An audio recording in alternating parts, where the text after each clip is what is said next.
Hello guys, and for this video is tuturuan ko kayo kung paano mag-install ng Microsoft Office LTSC 2024 for free. So first, open your browser nyo and search nyo lang is Office Deployment Tool. Then click lang natin yung download. Ayan, download. Then delete. Then pagka na-download nyo na, right click, then run as administrator. Then yes. Then after that pala guys, we need to create muna. Kalimutan. Create muna folder dito sa desktop. Let's name it Office 2024. Yan. Then yun, pag in-install nyo na, i-install nyo na, continue. Then punta tayo sa desktop, then sa Office 2024. Okay. Open lang natin yung folder and click natin yung configuration. Right click lang natin, then open with Notepad. Then Control A, tapos delete. Then punta tayo dito sa link na ilalagay ko sa description. Then copy natin to. Paste. Then balik ulit tayo doon kasi kailangan natin tong product key. And ito siya.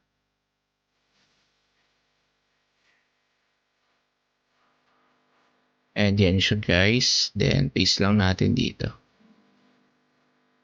Then ito hindi na natin kailangan to. So backspace nyo lang. So ayan, then file, click file, then save as. Then click lang natin tong configuration, i-delete lang natin then configuration.xml. Then all files, then save.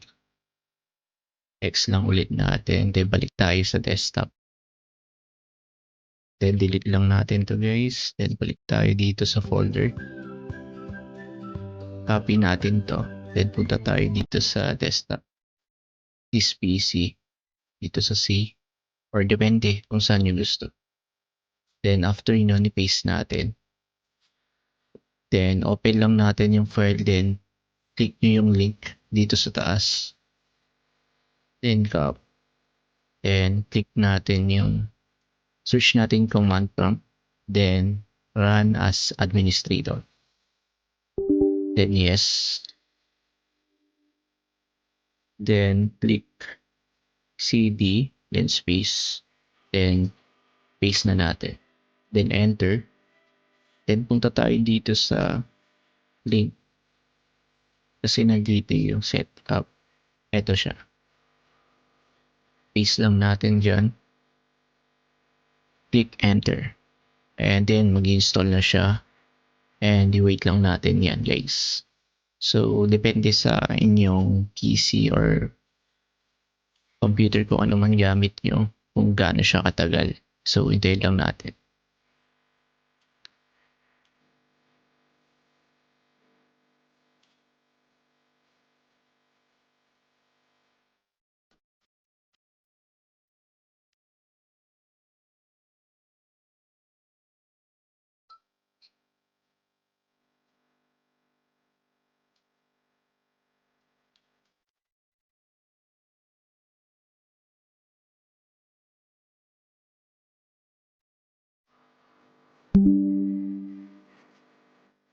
So ayun guys, tapos na. And X lang natin. Then search natin yung mga word yan. Kaya open na siya and download lang natin. I mean, click lang natin yung profile natin. Then click yung office user info. Then ito, kung nakikita nyo, activation required. Yun din sa Excel. And ang gagawin natin is punta lang ulit sa link na ilalagay ko sa description. Then copy lang natin to guys. Copy.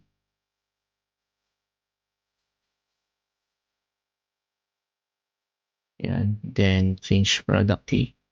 then paste, then activate office. So, ayun guys, and hopefully nagustuhan niyo, and please do subscribe if nakatulong sa inyo tong video na to. Ayun lang guys, bye.